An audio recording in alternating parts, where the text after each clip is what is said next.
Testament expliqué par Ésope. Si ce qu'on dit d'Ésope est vrai, c'était l'oracle de la Grèce. Lui seul avait plus de sagesse que tout l'aréopage. En voici pour essayer une histoire des plus gentilles et qui pourra plaire au lecteur. Un certain homme avait 3 filles, toutes 3 de contraire humeur, une buveuse, une coquette, la troisième avare parfaite.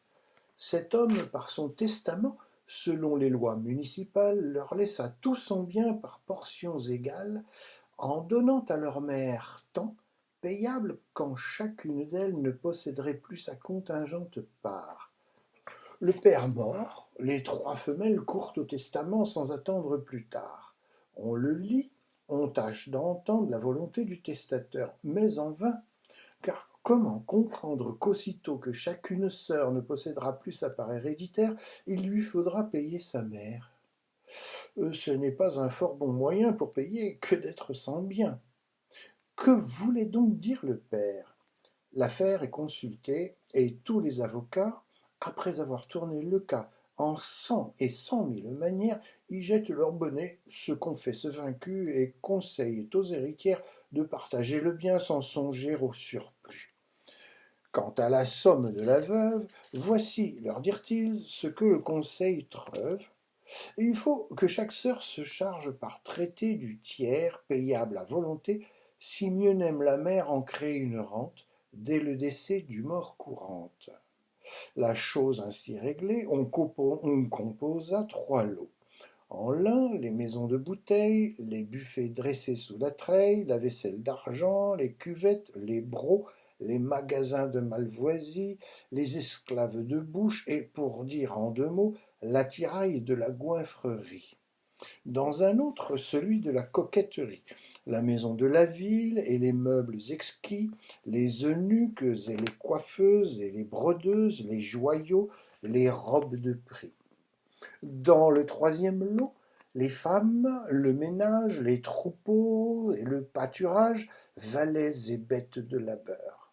Ces lots faits, on jugea que le sort pourrait faire que peut-être par une sœur n'aurait ce qui lui pourrait plaire. Ainsi, chacune prit son inclination, le tout à l'estimation. Ce fut dans la ville d'Athènes que cette rencontre arriva. Petits et grands, tout approuva le partage et le choix. Ésope seul trouva qu'après bien du temps et des peines, les gens avaient pris justement le contre-pied du testament. Si le défunt vivait, disait-il, que l'Attique aurait de reproches de lui, comment ce peuple qui se pique d'être le plus subtil des peuples d'aujourd'hui a si mal entendu la volonté suprême d'un testateur?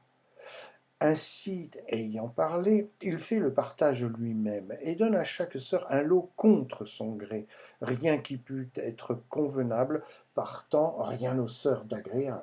À la coquette, l'attirail qui suit les personnes buveuses. À la biberonne eut le bétail, la ménagère eut les coiffeuses. Telle fut la vie du Phrygien, alléguant qu'il n'était moyen plus sûr pour obliger ses filles à se défaire de leurs biens qu'elles se marieraient dans les bonnes familles quand on leur verrait leur argent. Père et leur mère, tout contents, ne posséderaient plus les effets de leur père, ce que disait le testament. Le peuple s'étonne comme il se pouvait faire qu'un homme seul eût plus de sens qu'une multitude de gens.